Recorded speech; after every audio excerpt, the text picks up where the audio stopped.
I discovered a significant construction project taking place in the Rocky Mountains of Colorado. This project involves pouring hundreds of thousands of tons of concrete onto the crest of a 70-year-old dam. The aim is to raise the dam by more than 40 meters.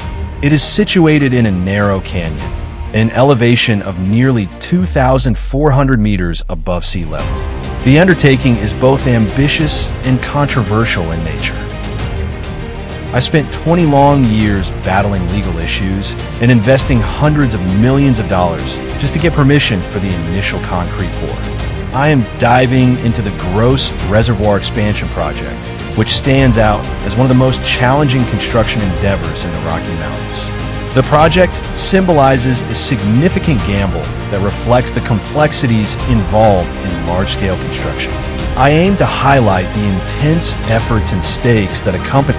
Few people realize that much of the water sustaining the Denver metropolitan area today does not come from the eastern side of the Rocky Mountains, but instead originates from the western side of the range.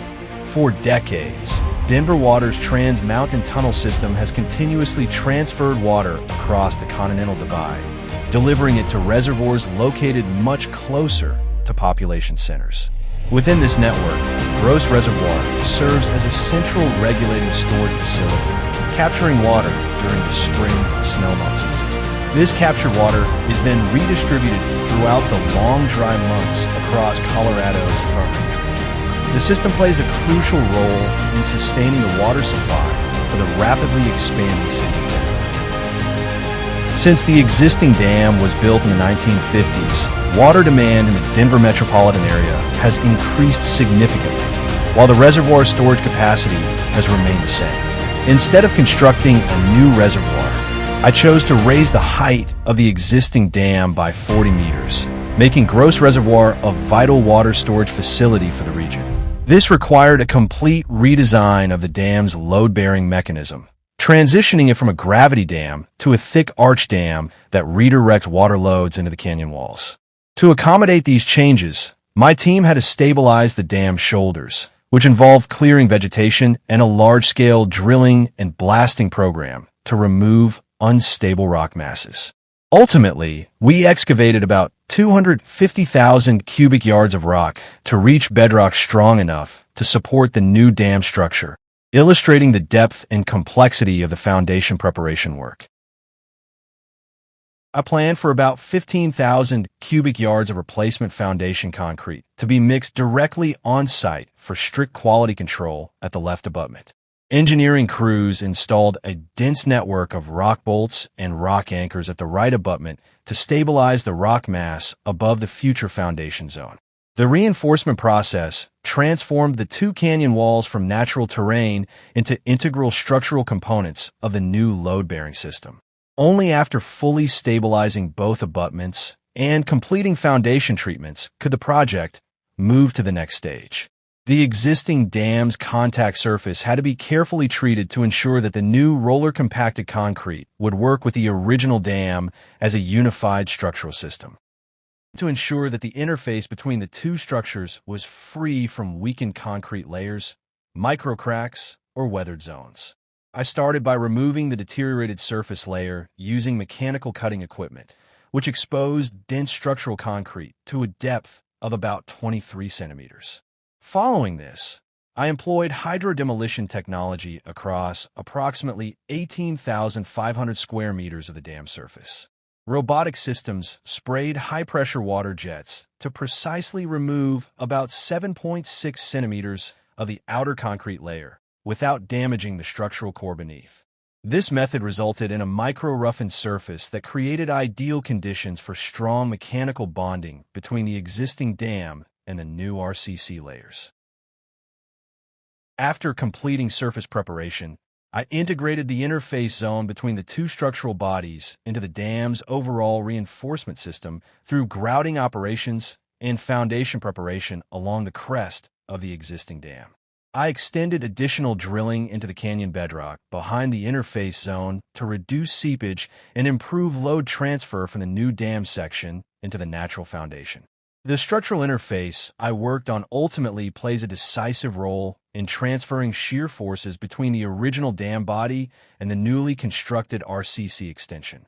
These operations were crucial for ensuring the stability and effectiveness of the dam structure. Overall, I am involved in increasing the height of gross dam using roller compacted concrete, RCC, which raises the structure by about 40 m from 104 m to roughly 143 m above the canyon floor. To accommodate this, the crest of the existing dam needed to be widened by approximately 27 m for adequate load transfer of a new section. Before the RCC placement, I removed unstable weather rock layers and placed a structural foundation concrete layer to create a continuous bonding surface for the expanded dam structure. Alongside this, I implemented a foundation grouting program with drill holes approximately 9 m deep to inject cement grout into microfractures, enhancing foundation strength and minimizing seepage. The RCC was then spread in layers about 30 centimeters thick, compacted with heavy vibratory rollers to meet the required density and ensure proper bonding between the layers. I raised the dam body using a step construction configuration with each step approximately 1.2 m high and set back about 0.6 m toward the upstream direction.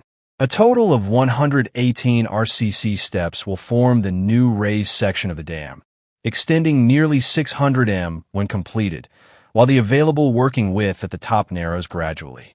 During construction, I installed temporary formwork systems to stabilize RCC layers until they reached the required strength, and built a full-scale RCC trial section to test various aspects before full deployment.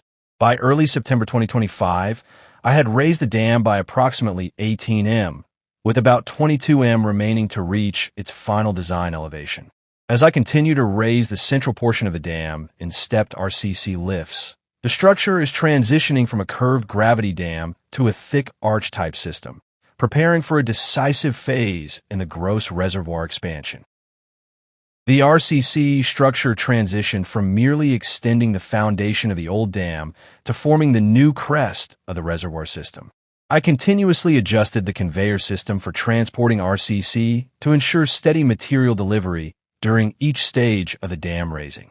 I recognized that geometric control became increasingly critical, as the RCC layers near the dam crest would shape the final configuration of the dam once the reservoir achieved its new design water level.